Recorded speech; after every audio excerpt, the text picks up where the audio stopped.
12시에 많은 참여 바랍니다.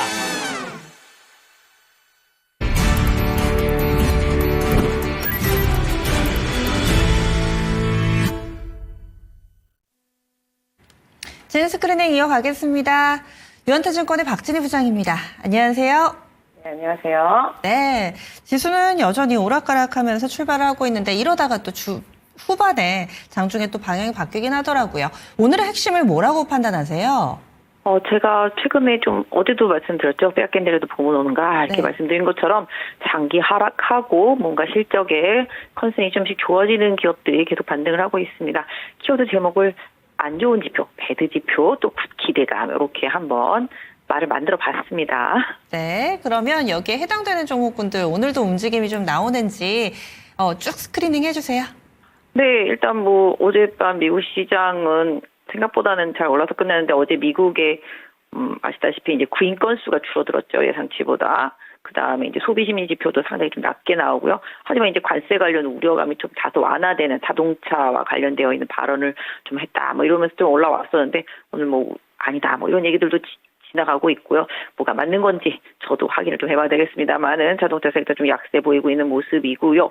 게임 섹터주들도 뭐 종목별로 좀 다른 흐름이고요. 엔터주들도 좀 강세가 어제에서 이어지고 있습니다. 하이브는 뭐 회사 하나 좀 인수한다 뭐 이러면서 넵튠 인수하네 뭐 이런 얘기도 좀 나오면서 좀 급락하는 모습 보실 수가 있겠고 전체적으로는 지금 반도체 섹터주들 어제 미국 시장 슈퍼마이크로 AI 인공지능 쪽이죠. 급락하면서 오늘 반도체 섹터주들 좀 좋지 못한 흐름 이어지고 있습니다. 상대적으로 좀 장기 하락했던 종목들 최근에 올라오고 있죠. 롯데관광개발, 호텔신라, 뭐 어제 LG생활건강에 이어서 오늘 아모레퍼시픽 뭐 이런 식으로 해서 화장품 섹터주들이라든지 뭐 아난티 뭐 이런 식으로 약간 소비 뭐 국내에서 뭔가 소비를 해야 돼서 부양책에 조금 회복이 좀 될 수 있을 것 같은 그런 종목들 강세 좀 보여주고 있는 모습입니다. 방산주 어제 많이 하락했다 오늘 다시 또 반등하고 있습니다. 현대로템 좀 많이 반등하고 있고요. 넥스원도 반등 나서고 하나 에어로스페이스도 반등에 나서는 모습입니다. 조선주를 좀 눈치 보고 있는 모습 속에서 하나오션 오늘 좀 반등하는 모습 보실 수가 있겠고 어제 많이 올라왔던 전력기기는 소폭 조정을 받고 있는 모습 보실 수가 있겠습니다. 또한 지금 2차전지 섹터주들도 좀 약한 모습 보실 수가 있겠습니다. 대체로 오늘이 위클리 옵션 만기일이죠. 내일 쉬기 때문에 그런 상태 속에서 또 5월 연휴를 앞두면서 시장이 좀 눈치 장세가 좀 더 짙어지고 있고 그 안에서 실적 발표에 따라서 종목별 변동성 그다음에 정치 인물 테마주 이쪽도 변동성 상당히 크게 작용이 되고 있는 것 같습니다. 그래서 그동안 많이 안 봤던 종목군들이 또 시장에 많이 등장을 하고 있습니다. 워낙에 이 단골 손님들이 계속해서 좀 회자가 되다 보니까 이에 따른 피로감도 있었던 것 같고요. 그리고 또 황금 연휴라든지 뭐 앞으로의 부양책, 새로운 정권에 대한 기대감 이런 부분들이 지금 한껏 눌려있는 내수 이 심리를 끌어올리지 않을까. 이 부분과 관련된 종목군들 계속 봐도 될까요? 제가 봐도 손이 안 가는 종목들이 많습니다. 시장에서 뭐 일명 버린 카드 같았었던 그런 종목들이 최근에 올라오고 있죠. 롯데관광배활은 벌써 몇 달 전부터 지난 분기부터도 마찬가지인데 계속 실적이 좋다 최대치다 뭐 아무리 난리쳐도 주가가 올라오지 않았었는데 요새 기관의 수급이 강하게 들어오고 외국인 수급 들어오면서 반등이 나오고 있습니다. 롯데관광개발도 연기금이나 투신권의 수급이 좋고 계속적으로 외국인 수급까지 들어오고 있는 상태인데요. 결국 실적은 배신을 안 한다라는 건데 시장에 관심이 좀 떨어져 있다가 실적이 좋네 그러면서 약간 좀 관심도가 올라가는 거고 이제 제주도에 대한 기대치, 드림타워 뭐 그쪽에서 나오는 것들 그런 것들도 있겠고 호텔신라도 뭐 요새 레포트도 나왔습니다만은 뭐 더 이상 물러설 곳이 없다. 면세점에서도 더 이상 물러설 곳이 없고 그다음에 뭐 호텔 자체에서는 뭐 조금씩 개선될 것. 역시 둘 다 지금 내수 소비랑 관련이 있죠. 어떻게 보면 호텔 쪽이랑도 관련이 있고 면세점 카지노랑도 다 관련이 있는 부분이고 지금 아난티 반등하는 것도 약간 그런 식입니다. 기본적으로 약간 소비랑 관련 있는 부분들 지금 미국은 소비심이 상당히 좀 안 좋은 상태고 우리도 소비심리 안 좋고 그다음에 뭐 GDP 성장도 안 좋고 다 안 좋습니다. 다 안 좋다 보면 그 안 좋다보다는 앞으로 조금이라도 뭔가 새로운 대통령이 탄생하면은 좋아지게끔 만들지 않겠냐. 그러면 결국은 그 해당 종목들이 실적으로 수혜를 보지 않겠냐. 지금 주가 너무 싼데 뭐 이런 뉘앙스로 지금 반등이 나오고 있는 거죠. 아모레퍼시픽도 LG생활건강도 다 마찬가지라고 보시면 맞겠습니다. 그리고 뭐 제약바이오 섹터주들 같은 경우도 뭐 종목별로 변동성이 있습니다만은 결국은 이쪽도 실적 발표 시즌에는 약간 좀 눈치를 볼 수밖에 없는 섹터라고 보실 수가 있겠고요.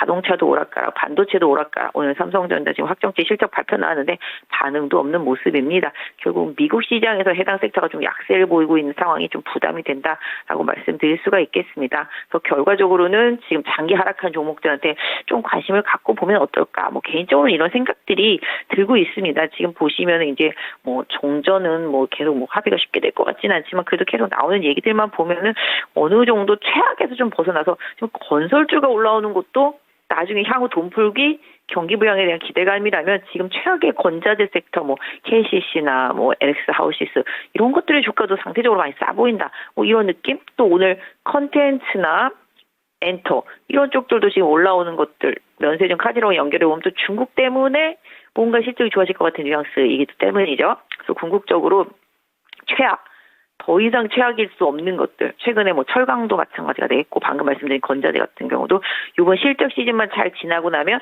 좀 저가 메리트가 좀 부각될 수도 있겠다. 요 부분 좀 한번 생각해 보실 수가 있겠고요.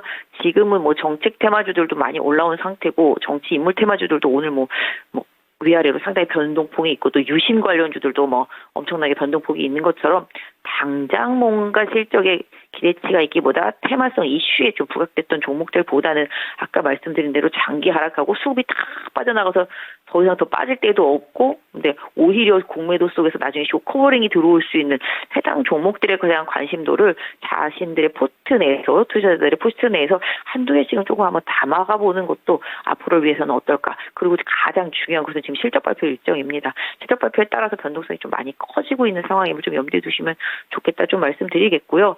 일단은 뭐 지금 지수보다는 종목별 변동성이 많이 크기 때문에 종목 하나하나 조금씩 더 타이트하게 좀 대응을 해주시면 좋겠다고 말씀드리겠고 반도체가 좀 많이 빠지고 있는 상태인데요. 결국은 이쪽도 뭔가 관세와 관련된 이슈가 명확해지면 또 올라올 수도 있지 않을까라는 생각을 합니다. 그래서 좋은 종목들 실적이 좋은 종목들 특히 소부장 섹터 내에서는 좀 관심을 갖고 보시면 좋을 것 같고 약간 생각해 본 것 중에서는 지금 한미반도체랑 하이닉스랑 트러블이 좀 있는 상태로 계속 시장에 뉴스가 나오고 있는데 결과적으로는 결별이 가능할까라는 생각을 해보게 되는데 그러기 쉽지 않다 이런 생각을 하면서 그러면 다른 본딩 업체 어디가 있을까 뭐 이렇게 생각해 보면 포텍 여기 어제 올라왔는데 그래 이쪽도 한번 생각해 볼 수 있겠다 이런 식으로 조금 뉴스 속에서 행간을 읽어가면서 종목별 좀 대응하시고요.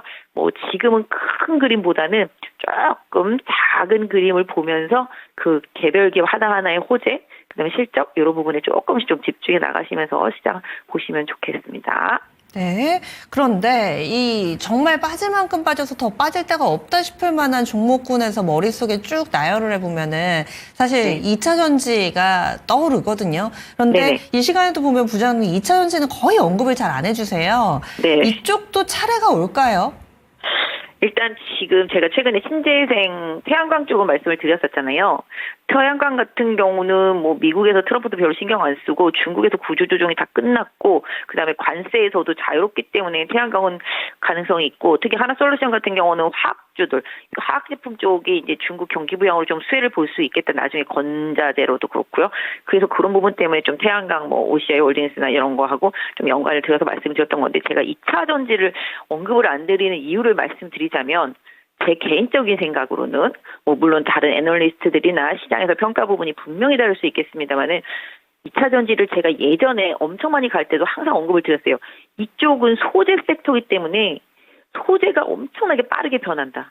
신나게 개발을 해가지고서 건설을 해놓고 공장을 다 건설해놓고 생산을 하려고 그러는데 다른 쪽에서 더 새로운 소재, 더 좋은 소재가 나와버리면은 이 답이 안 나오는 거거든요. 지금 원가 부분으로 따졌을 때 중국의 이제 나트륨 배터리 생각을 해 보신다라면은 이게 실질적으로 상용화가 되고 이랬을 때, 그다음에 이제 전고체 부분도 다 연결해서 본다라면은 지금의 우리나라 배터리 기업들이 핵심적으로 쓰고 있는 그 3원계, 4원계 그런 하이니켈계 뭐 이런 쪽들의 원가 부담이 경쟁력이 완전히 떨어집니다.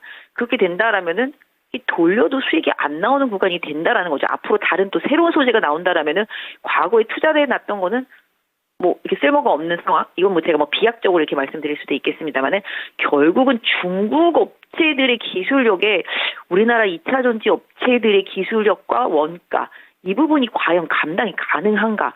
이 부분을 생각해 보면 의문이다라는 생각을 들고 있고, 다만 뭐 새로운 정부가 들어섰을 때 뭐 전기차 보조금이라든지 뭐 아니면 신재생 에너지 관련이라든지 기타 등등 뭔가 공약적인 부분으로 도움을 줄 수 있다라면은 그 부분은 주가의 향후에 일정 부분 여기도 뭐 더 이상 더 빠질 데가 없는 수준이다라는 평가를 받고 있다라면은 도움이 될 수 있겠습니다만은 최근에 나오는 애널리스트들의 리포트를 본다라면 지금 주가 수준이 지금의 실적과 밸런스가 맞는 수준이다. 이런 부분인 거죠. 그렇다면 앞으로 뭔가 실적에서 개선될 부분 여지가 생겨야지만 더 업사이드를 볼 수 있는 상황인데 아직까지는 그런 게 보이지 않는다라는 게 애널리스트들의 평가거든요. 그런 부분들 한번 2차 전지 가지고 계신 분들 한번 고려해 보시고, 제가 차라리 장기 하락한 뭐냐 소비 경기 민감주를 보시라고 한 것들은 이쪽들은 분명히 돈 풀면 올라오는 것들이거든요. 분명히. 그렇기 때문에 이런 부분들은 차라리 좀 실적 면에서 좀 낫다고 말씀드릴 수가 있겠고, 2차 전지는 강력한 경쟁자가 중국에 있다라는 거, 요 부분이 좀 저는 약간 좀 껄끄러워서 계속 언급은 안 드리고 있습니다만은 주가 자체는 현재의 실적과 밸런스가 어느 정도 맞아 있다. 그렇기 때문에 뭔가 업사이드 될 수 있는 큰 호재나 아니면은 산업의 구조적인 변화 이런 부분이 있을 때 아마 해당 섹터에서의 반응도가 좀 강하게 나오지 않을까 생각을 하고 있습니다. 예, 알겠습니다. 오늘 자세한 말씀 고맙습니다. 네, 감사합니다. 예, 유한타증권 박진희 부장이었습니다.